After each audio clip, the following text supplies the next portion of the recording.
I'm John Altman, and you're watching the Coachella Valley Music Show.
on the show, we have got Waylon Jennings' grandson, Whey Jennings, with us here today. How y'all doing?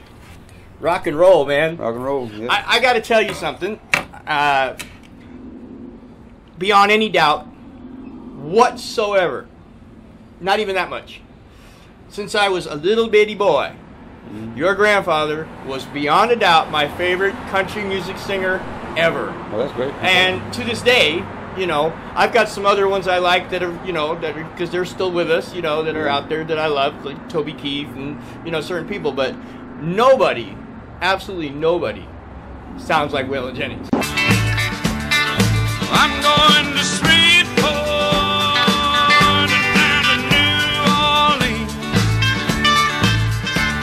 Been traveling these highways. I've been doing things my way. It's been making me lonesome, ornery and mean. I mean, there's just, I mean, he's just up there. He's a legend. And so I know all of his music. I had the wonderful luck and fortune before I ever became a producer, recording engineer, or anything in music. When I was younger, I got the opportunity to see him with Willie at the high time of what they were doing at Spartan Stadium in San Jose in 1984. Okay. She's a good-hearted woman in love with a good time and man. She loves him in spite of his ways that she don't understand. Mama, don't let your babies grow up to be cowboys. Don't let them pick guitars and drive them old trucks. Make them be doctors and lawyers and stuff. And it was, let me tell you something, that was unforgettable. The two of them were unforgettable.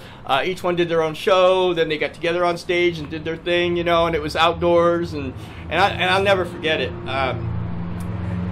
So when this gal, Michelle Baxter, came to me and brought me Johnny Cash's grandson, Thomas, Yeah.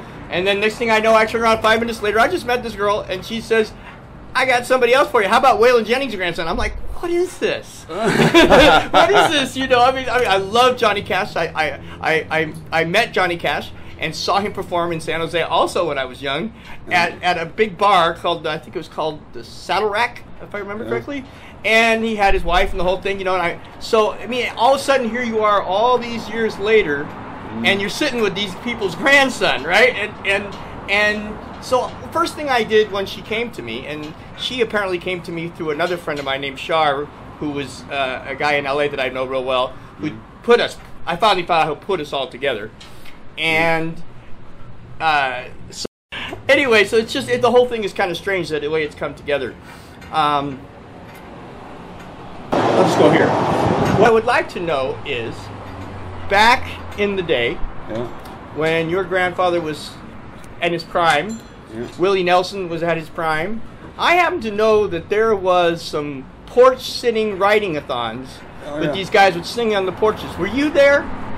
I can't say that I was, and I can't say that I wasn't. But I was pretty young then. You know, Yeah, I know. But I'm pretty sure I was. I mean, but you got to realize that happens all throughout music. You know? Yeah. I mean, my grandfather wrote a song on an airplane on a napkin from one place to another. I mean, music comes when it comes. You know Right. what I mean? And my grandfather was the best at his craft, in my opinion. You know what I mean?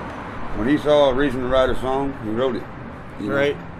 Like I was telling you a minute ago, that good-hearted woman. Right. I mean, they come off an Ike Turner and I know. That surprised the hell out of me. It did. And music comes from everywhere.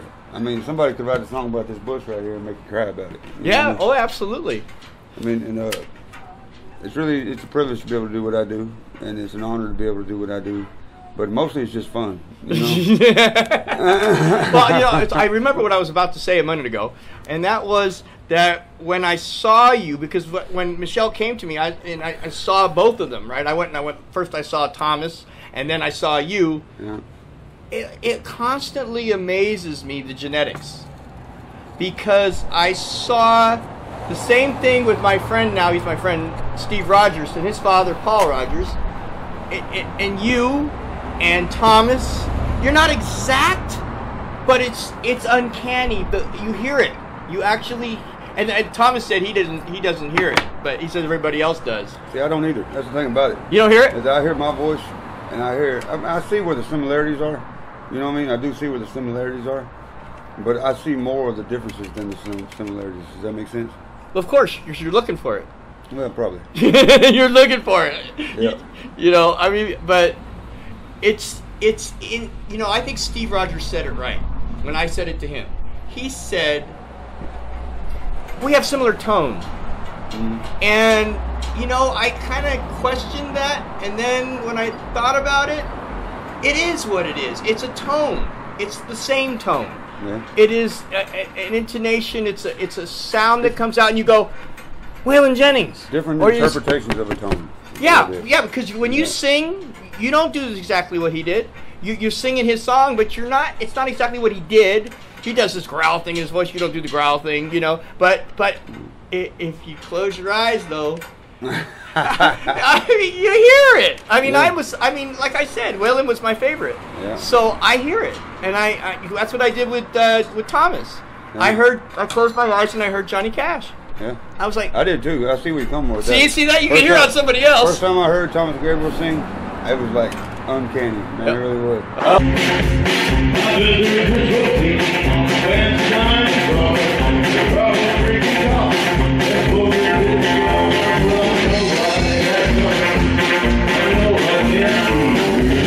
So that was actually the first time I witnessed myself in a situation that other people have told me they found themselves in listening to me. Does that make sense? Yeah, it makes a lot of sense. So I can understand it more now that I know Thomas. But you are a good old boy. Oh yeah. You are a good old boy. That's what Yeah. your grandfather was saying. His grandson is a good old boy. Oh yeah. I can tell just from watching you on YouTube and then hearing you and talking. And I saw some little interview you did with somebody standing somewhere, and I said, he's a good old boy. He's like his grandpappy. I'm gonna go back to a line from my grandfather's song on that. I'm bad when I'm bad, but when I'm good, I'm the best you've ever seen. Yeah, that's something like that. Yeah. So you waited late. I think Thomas did as well. You waited late to get into the music scene. Thomas did his thing. He did quite a number of things, which is in the other interview. You guys can all check that out because it's quite something what that guy did in his life. Yeah. I mean, basically, his grandfather's songs were written not about his grandfather. They were written about his grandson. I mean, a lot of it. I mean, it's quite a story. That's so, true. with you, when you started, what made you start singing music? Well, I've been singing my whole life, you know what I mean, but mostly like to myself and at parties and stuff like that. Yeah. And what happened was when I was about 13, start at the beginning. When I was about 7 or 8 years old, I grabbed my grandma's mic and I went out on stage with my grandfather and I sang with him out there. And I loved it. I felt like I was on the playground. At 13? Or something. No, not 7 or 8 years old. 7 or 8 years old? Yeah. And then at 13, I went back out on stage with him again and I froze like a deer in headlights. Okay? So that's when I just sort of said, I'm going to go get a job, you know. And that's what I did. I went and got a job and I started working for a living. And I worked on a cotton farm for about 10 years. Really? Yeah. And then my mama got sick. And when my mom got sick, she asked me to please try to do something with the music industry. So I told her I would. Because that's what she wanted to hear at the time. And about a year after she died, it started thumping in my head that I had promised my mom I'd do that. How long ago was that? That was about 8 years ago. About 8 years ago. And so I decided I was going to throw myself at the wall, see if I'd stick, you know. You're doing kind of like I did when my mom died. I started doing things that, you know, she could watch from up above and see me doing that she wanted me to do. One thing my mama hated, well, two things my mama hated was a liar and a thief. You know what I mean? Mine too. So that's both of them things in one if I didn't try to do this. You know what I mean? So I had to do it. I had to try it. So I was on Facebook, of all places, and I was talking to this guy. He said, I got you this show out here. It's a big show, but it don't pay nothing. What else is new? It's a benefit concert for David Allan Coe. Oh, I know him. After he got into a wreck. Mm-hmm. So I said, okay, but I'm gonna need money to get back home if this don't work. He's like, okay, well I'll book 2 more gigs, and I can probably make it $500 or $600, and that way if it all falls apart, we can just get back on the bus and go back home. Okay. And I was like, all right. So I got on a bus and I headed to Kentucky, but nobody I knew was. You know, I just went out to the Wild Blue Yonder. No band. Nothing. It's just me. Just your hat. Just me. And boots. Yeah, but the guy I was talking to was a guitar player. Uh-huh. So I went. He picked me up from the bus station. We went to his house. We practiced about 18 hours on his back porch, and we got a good set together. We went up there and did this David Allen Go benefit, and it was us, Confederate Railroad, David Allen Co., Dallas Moore, and a few other local bands. And I got so much publicity off of that one show that I was booked up like a year after that. So I've pretty much been doing this ever since.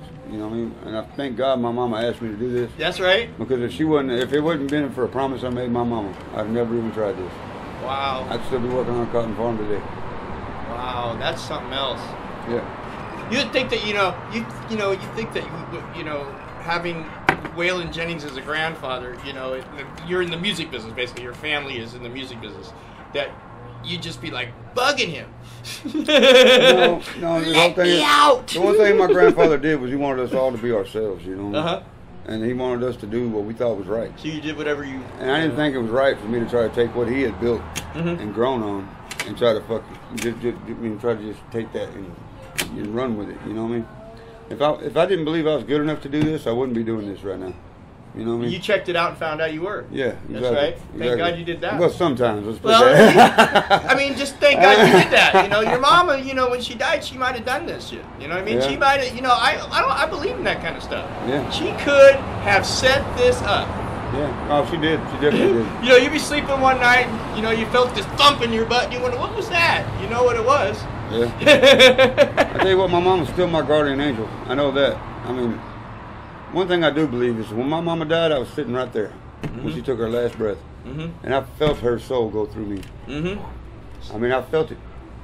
So that right there was enough to tell me that there's more out there than what we know. Boy, You know what I mean? I can totally relate to that. Because the same thing happened to me when my mom died. I'm telling you. She came right through. It was something. It was Same really thing. something. How weird is that? So, It's amazing. I believe I'm on the right path. I don't believe I'm on my ultimate path yet. But I believe I'm on my right path. Did you have a plan? No, hell no, I didn't have a plan. It's good. Don't have a plan. Plans always fail. I planned not to let my mama down. That's what that was my plan. Well, you're not doing that. I mean, you're doing it, and it's. I can't wait to see you come in and perform today. I mean, it's gonna, It's gonna be great, yeah. Gonna jam with the local jam band you never played with before That's on the the story of my Coachella life. Valley Music Show. That's It's the gonna story be of my fun. life. I'm looking forward to it. A lot of people are looking forward to it. I think that your manager and I were talking earlier on the phone. Yeah, and Tammy it's good. Groves. I think it would be really good. Going back to my mama here. Yeah? I believe my mama put her in my path too. She did. Because I swear to God, I had These nobody. cameras can't see and her right nothing. now, but that's Tammy over there. I had nobody and nothing, man. And that woman right there picked me up by my skirt tails and just said, "Here, you're gonna do this." Women are like that, Yeah, she has been a driving force in my life, and that's the truth. And that's the thing. I mean, not just her whole family. I mean, I'm bad with names. I'm real bad with names. When I meet people, I forget their names like real quick. And I I know feel some bad other people when like I come that. back to see them again. I feel bad about that. You know what I mean?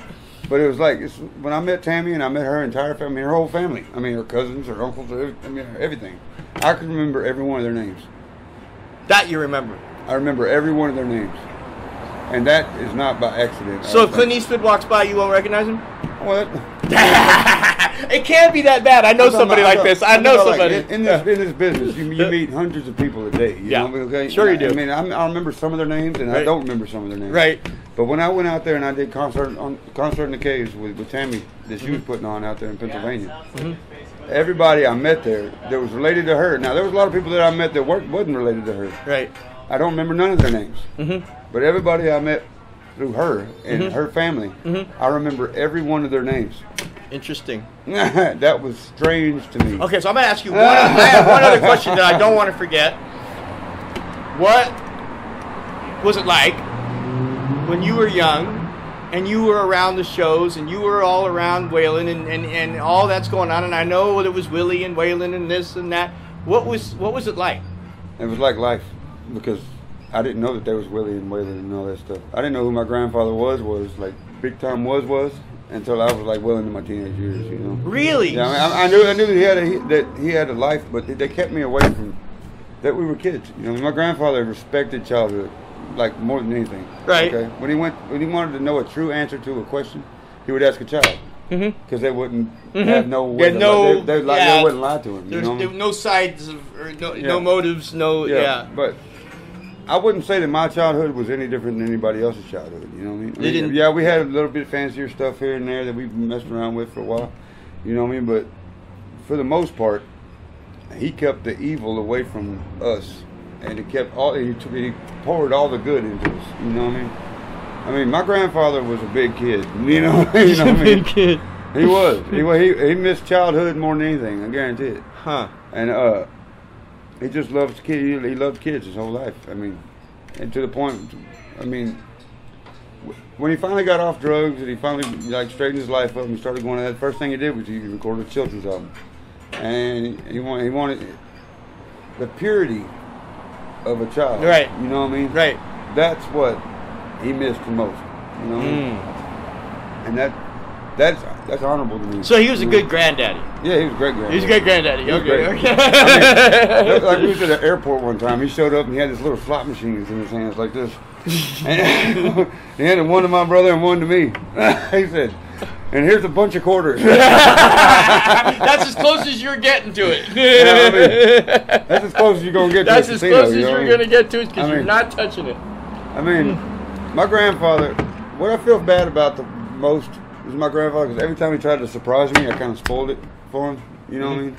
Because I wasn't very gullible. You know what I mean? As a child, you know what I mean? I would catch what was going on pretty easily. Couldn't you fake it now and again? I could play along. I didn't know I needed to. I didn't know I needed to though. You know, I didn't know I needed to. I was just trying to be the best me I could be. Yeah, you know what I mean? yeah. And it turned out to hurt his feelings a little bit, and I didn't mean to. But you know, I mean, I think he was proud of me, but also, I believe that he felt like I left my childhood behind too soon.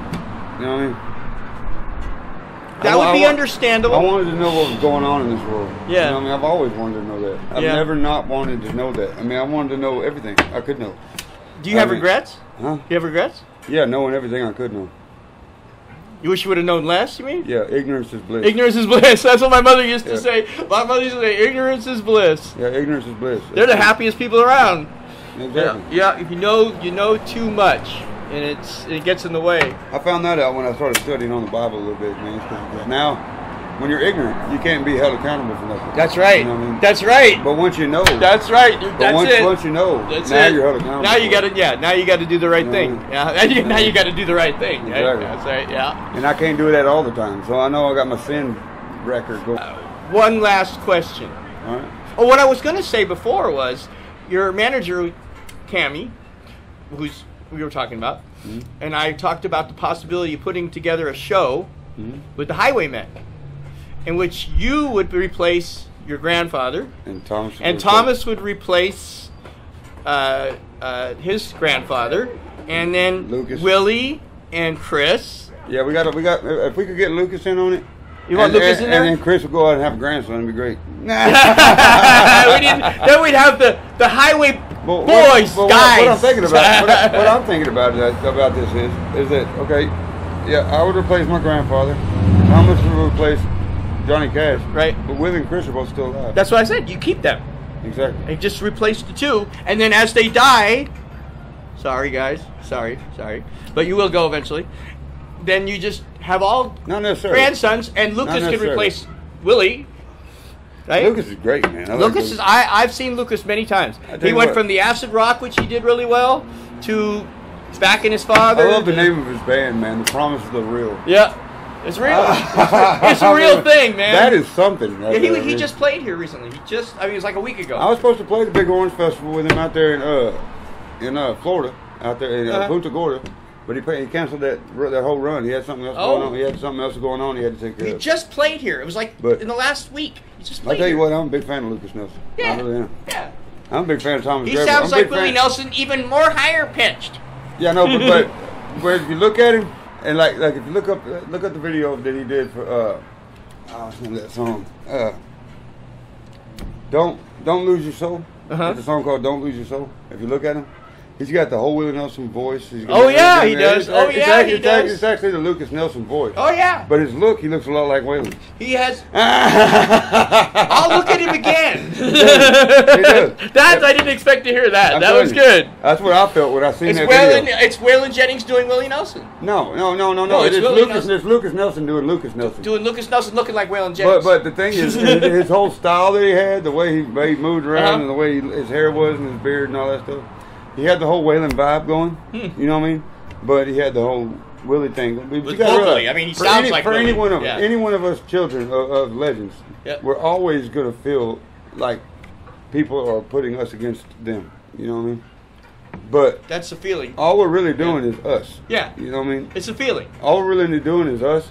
And to be able to see all the influences that somebody has on, as one of us, you know what I mean? Because we can see all the influences. Yeah. Whether it be the way they look, the way they walk, the way they talk, the way they anything, you know what I mean? Right. But you can see all the influences, but all anybody's ever going to see in us is our lineage. Yeah. You know what I mean? Yeah. So, no, that's true. That's true. That's true. But I just find it really uncanny. I find it really uncanny. Every time one of you opens your mouth, it's like it's genetics. It's genetics. It's a wonderful thing, really. Genetics ain't a bad thing. No, it's not a bad thing, considering the fact that the vocal that you were born with, you were given by somebody who is, Yeah, but who gave it to them? Huh? Who gave it to them? God. God gave it. Well, I'm a God person. So, yeah, I'm a God person too. But I'm saying, but it's like everybody says I get my voice from my grandfather. Where did he get his? God. Or it just started. There might have been somebody. It went from God to Waylon to me. Maybe his grandfather. I don't know. Did he get it from his grandfather? I don't know. That's what I'm saying. I mean, nobody understands this. Is that any legend, anybody in this world who's been influencing people out there, they got their ability to influence some people from somewhere. Yeah. Just because it wasn't on a big screen or on the radio, don't mean that it hadn't always been there. You know what I mean? Yeah. I believe that I'm put on this planet. To do the best I can with what I got. Yeah. You know what I mean? Yeah. Just like my grandfather believed that. He was put on this planet to do the best he could with what he got. Right. You know what I mean? That's right. If everybody could stop mixing up all the talent and all the legendariness and all this stuff, and realize that we've all got what we're supposed to do. Yeah. Oh, absolutely. Absolutely. That would be the best thing for any of us. That would be. I absolutely agree with you. Do you take your glasses off ever? There it is. Every time I see you, you got them on. Well, that's kind of a thing, man. It's kind of a thing. All right. Okay. It's part of your thing. Okay. All right. I'll take them off. Well, here you go. You look just fine without them. Yeah. Yeah. Yeah. Well. All right. So now we're gonna go rock it in there in a few. All right. It's been good talking to you, man. Hey, it's gonna be great. Yeah. Just the other day, I was down at Green Gables, rocking them tables, and generally blowing all my hard-earned pay. Piano roll blues, dance toes in my shoes, and learn another other way to be. For them lovable losers, no account boozers, and honky-tonk heroes like me. Hey, hey.